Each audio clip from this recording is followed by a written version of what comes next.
afternoon on this Friday, January 10th. I'm Yumna Naufal, and these are today's headlines. 3 soldiers wounded amid clashes in the northern city of Tripoli. Jihadists make advances on rebel fighters in the battle for Raqqa in northern Syria, but on the back foot in parts of Aleppo and Idlib. And a deadly standoff between Iraqi authorities and gunmen holding key territory in Baghdad enters its second week. 3 soldiers are wounded in clashes between the army and gunmen in the neighborhood of Beit Tabeni in the northern city of Tripoli. The fighting broke out when the gunmen fired an Energia-type rocket at an army vehicle near Ar-Rahman Mosque in Beit Tabeni. The army had approached the gunmen to prohibit them from carrying weapons near the mosque, and then they retaliated by attacking the army. The soldiers were later identified as Rashid Karam, Nasser Al-Izz, and Ramiz Alo. Western countries, in addition to Russia and China, are expected to exert more pressure on Lebanese parties to elect a new president on time and avoid a vacuum. According to the sources, the United States, Britain, France, Russia, and China are among the countries pushing for Parliament's election of the president starting March 25th. President Michel Sleiman's 6-year term ends in May, but the Constitution says the 128-member Parliament should start holding sessions on March 25th to elect a head of state. Western diplomatic sources said that Paris had never backed the extension of Sleiman's mandate and that the permanent members of the UN Security Council will not have a say in the name of any presidential candidate, adding this was a Lebanese concern. A U.S. official reiterated support for Lebanon and particularly the military as he met with President Michel Sleiman in Baghdad earlier today. According to a statement from the President's office, Matthew Space, the U.S. Deputy Assistant Secretary of Defense for Middle East Policy, said his country is committed to supporting Lebanon's army to enable it to fulfill its national role in preserving the country's civil peace and stability. Spence and the President discussed the U.S.-Lebanese cooperation and bilateral ties, mainly between the two countries' defense ministries. The U.S. official also said his country is interested in finding a political solution to the Syrian crisis in light of preparations for the Geneva II peace conference on Syria. Lebanon has recently received an invitation from the UN to attend the International Peace Conference in Geneva, aimed at finding a breakthrough to the nearly 3-year-old Syrian crisis. Speaker Nabih Berri is backing the rotation of all portfolios in the new government and says discussions on the policy statement should be left until after the formation of a new government. In remarks, Berri reiterated his support for the 888 formula and the rotation of portfolios in all ministries without any exception. But the Speaker said the policy statement, which is a major point of contention between March 8 and 14, should be left out of the current negotiations to form the cabinet.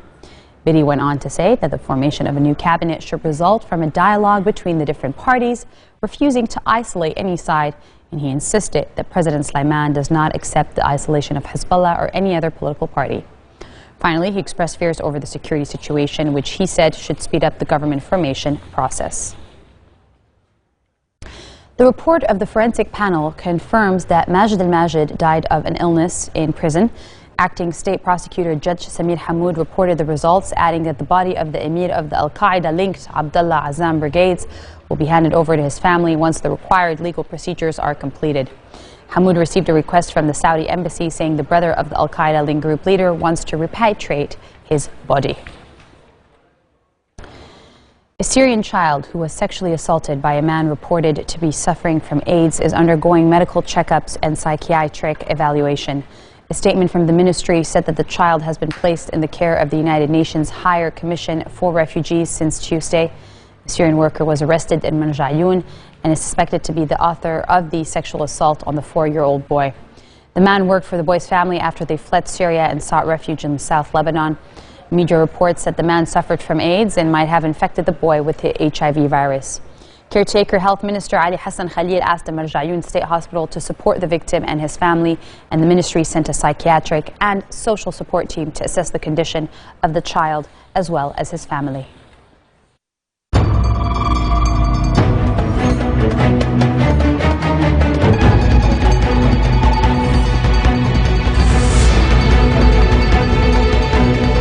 Jihadists make advances on the rebel fighters in the battle for Raqqa in northern Syria, but are still on the back foot in parts of Aleppo and Idlib. In Raqqa, which came under ISIL's control soon after President Bashar al-Assad's regime lost control of the provincial capital, seized the Mashlab district and an al-Nusra front base. Since the fighting between the jihadists and other rebel groups broke out last Friday, hundreds of fighters on both sides have been killed. Civilians have also suffered as a result of the latest fighting. Some 500 were killed only today alone. Meanwhile, according to the Syrian Observatory for Human Rights, which relies on witnesses on the ground, rebels are fighting troops loyal to Assad, including Hezbollah in Takarin and Tal Sheikh Yusuf villages of Aleppo province. Coming up next, French magazine Closer says President François Hollande is having an affair with actress Julie Gaillet. This story and more after we return.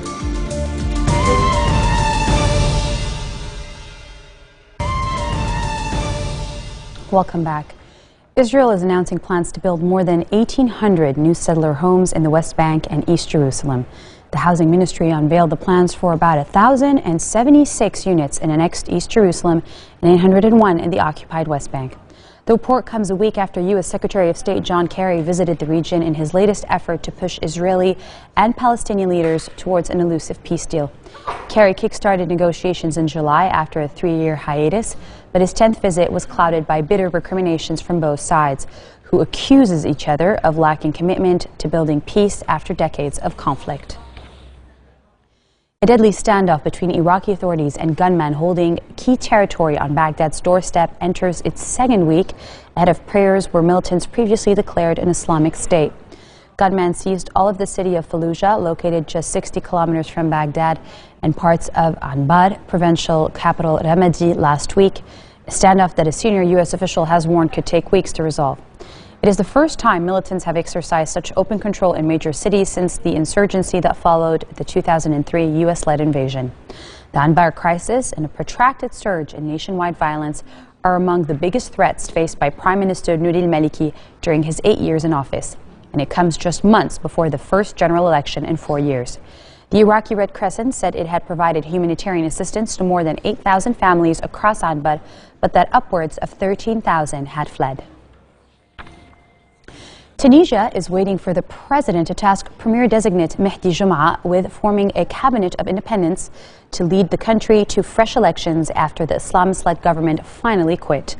Outgoing Prime Minister Ali Larayed's resignation on Thursday, under an agreement to end a month of political deadlock and get Tunisia's democratic transition back on track, comes nearly 3 years after veteran strongman Zine al-Abidine Ben Ali's overthrow in the first Arab Spring uprising. The new premier, who is a relative political novice, will have to confront mounting social unrest and the persistent threat of jihadist violence and a political climate that remains tense. The little-known industry minister will have 15 days to form his cabinet, which must be then approved by the National Assembly. Turkey's top judicial body slaps down the government's plans to curb its powers, calling the proposed reforms unconstitutional. The government proposed plans to restructure the HSYK amid a vast corruption probe implicating key allies of Prime Minister Recep Tayyip Erdogan. Erdogan has responded angrily to the investigation, sacking hundreds of police chiefs and moving to restructure the HSYK, which is an independent body responsible for appointing members of the judiciary. The reform bill, which is being discussed in Parliament, will give the Justice Minister more powers to decide who makes up the HSYK. Central African Republic's interim president, Michel Djoutira, has resigned, according to a statement issued after a 2-day summit in neighboring Chad. The announcement was made by Ahmed Alami, the Secretary General of the regional bloc of Central African states. Talks to decide a new leadership will take place in Bangui, Central African Republic's capital, at a later date. Regional leaders had put pressure on Djoutira to step down after he failed to halt months of interreligious violence that has forced 1 million people from their homes. Rebel leader Michel Djoutira seized power in a March 2013 coup when thousands of his fighters stormed the capital.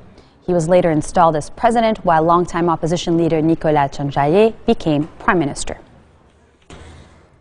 Government forces are pressing with an offensive to wrestle back South Sudan's main oil hub from rebel forces as the White House urges both sides in the deadly conflict to sign an agreement to cease hostilities immediately. The worst fighting centered around Bentiu, where forces loyal to former Vice President Riek Machar have been holding off the army of President Salva Kiir, leaving the town ransacked and emptied of its civilian population. South Sudanese rebels rejected a government plan on Wednesday to end a dispute over detainees and unblock peace talks aimed at halting the conflict that has killed at least 1,000 people. Susan Rice, President Barack Obama's national security advisor, said in a statement it was the responsibility of both leaders to make sure their country was not marred by more violence. Edward Snowden downloaded 1.7 million intelligence files from U.S. agencies, the most secrets ever to be stolen from the U.S. government in a single instance in the nation's history, according to lawmakers who have viewed a classified Pentagon report. Legislators who saw the secret report claimed that many of the documents taken by Snowden regarding military options could put personnel at risk, although they did not delve into specifics. The whistleblower downloaded all of the material he would eventually leak while earning over $100,000 annually and working at an NSA facility in Hawaii last year. The Washington Post reported that if Snowden did indeed download 1.7 million, he may have only released small percentages of that total to individual journalists. Sources came forward in August, 2 months after the press began reporting Snowden's leaks, to admit that authorities were unsure exactly how many documents he had obtained. And finally, French magazine Closer is saying that President François Hollande is having an affair with actress Julie Gaillet, backing its claims with photographs after months of swirling rumors. Closer's edition carried a 7-page report on the 59-year-old president's alleged infidelity under the headline, François Hollande and Julie Gaillet, the president's secret love. The weekly tabloid's actions earned a rapid rebuke from the president, who said he was considering legal action over what he called an attack on his right to privacy. Closer, echoing reports published on various websites in recent days, said Hollande routinely drives through Paris on his scooter to spend the night with his 41-year-old mistress. Closer said the pictures raised security concerns by showing that the head of state is accompanied by only one bodyguard when he treks halfway across Paris to Gaillet's flat. And on that note, we mark our end of the bulletin. Let's remind you of our top stories. 3 soldiers are wounded in mud clashes in the northern city of Tripoli.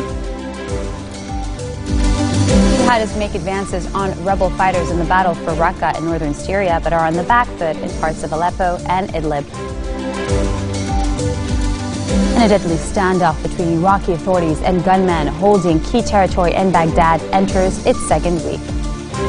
Those are your Friday headlines live on Future Television in Beirut. I'm Yumna Nofal, wishing you a very good weekend ahead.